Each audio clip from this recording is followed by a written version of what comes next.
So here's an excursive movement, and that canine is on the discluding element. It happens when the maxilla is narrow. It doesn't take very much distance to get over to be underneath the canine because they're closer to the midline.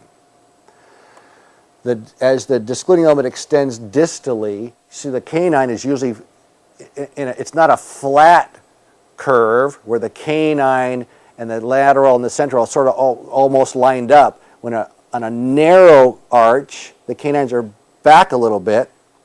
So you can ramp the discluding element down and take it off the canine and let the central occlude.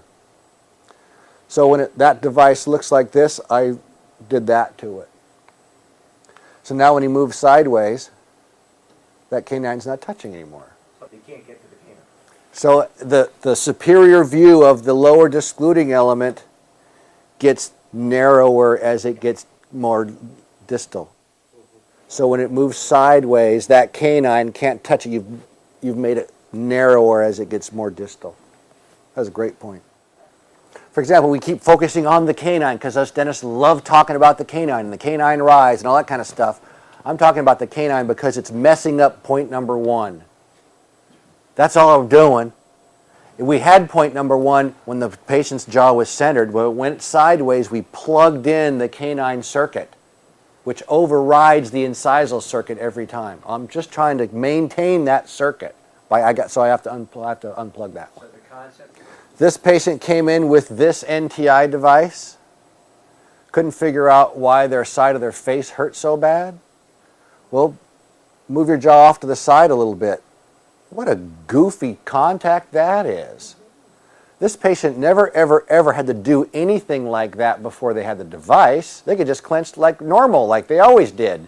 They clench in some kind of new kind of way. The treatment for that is bzzz. That was an easy treatment. So when you deliver a device like this, the patient will, it's not the patient. I remind the patient, your condition is going to look for a way to make me look bad. Oh, they think that's kind of cute. So I'm taking off their responsibility for being a bad patient. So if you see that the potential for failure is there, if you see that the condition has a way to beat you, don't let it happen. So I had a guy send me a photograph. He said, I've got this discluding element shaved down as much as I can. I know he's been in excursive clench because those canines line up when he moves sideways. If I shave it down anymore, that's going to be a problem. He's still got neck pain and he's still got headaches. And I said, I'll bet you this patient's got their head in the headrest of the chair for this photograph. So I digitally altered the picture. Maybe that's what the device really is. That when the patient's in the chair, the device looks parallel to the floor. When they sit up, it's ramping down. So the remedy here is to level this thing out because if this guy protrudes, he's got too much rotation in protrusion. So upper devices, the tendency is you put an upper device, the patient bites on it, and the thing tilts on an upper device. When they protrude, they come down this thing, which means they're over-rotated. That would be the remedy for that device.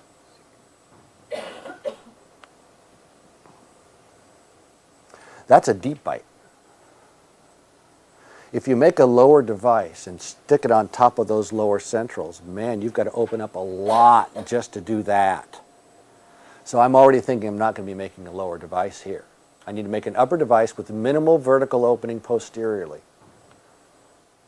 I've now taken to making the Z step that I learned from the Keller Lab brochure. I actually when I was talking to Bill, I said, what's this Z thing? What are you talking about? I'm Jim Boyd. You can't, what are you doing? What's a Z NTI?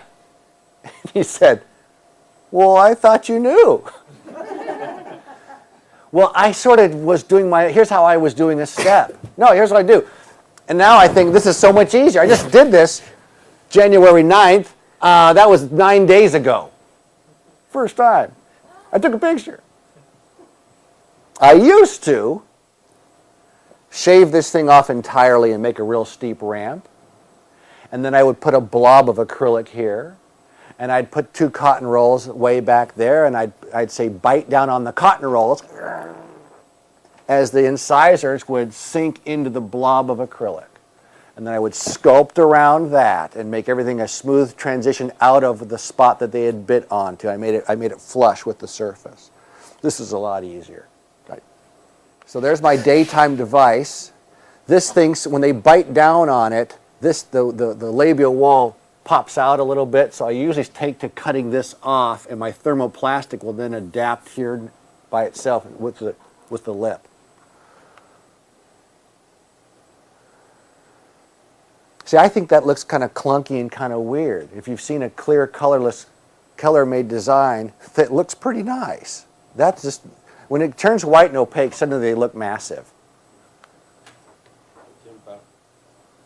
What's that? But that fits in, it clunks in. Acrylic snaps in. These clunk in. She can't get it out by herself. She's got to pop the thing out. I have minimal posterior disclusion, and she can move around and things don't touch. I have found that people with deep bites are more the primary clenchers than others. I'm not surprised if they're a primary clencher. Grinder. Here's another deeper bite. This guy came in with his own NTI device. I think that's a little too much. I hate this original standard device. The intent was to make, back in the Horace Kulzer days, long ago, they wanted one device. And I said, well, you need a device that they can reduce down, because dentists hate to add stuff. It's easier to shave it than to add it. So that all the instructions said, check for vertical dimension, reduce the discluding element as needed to maintain minimal vertical dimension. They don't read the thing. Here they are, here's the acrylic, boom, hey, away they go. So that's too much vertical dimension of occluding right there. I'm going to tell you something else. In protrusive, it's way too much. This person was a train wreck. They wore this device twice. They would never wear it again, but they brought it with them anyway. So here's the incisal guidance device, and I've already reduced the back end of this to close it down a bit. Here's what that discluding element looks like from what it originally. And that's the warm thermoplastic material in its clear silly putty stage, clear and warm.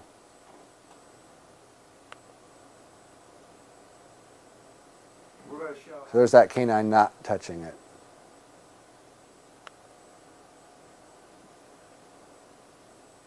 So that was another thing they got to do.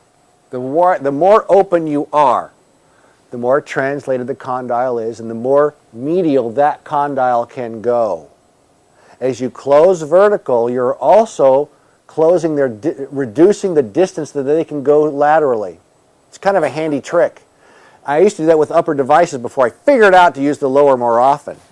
So when they were able to go way over here, and this lower canine was hitting the discluding element, as I reduced the vertical, they couldn't get over as far because the condyle was still up in the fossa.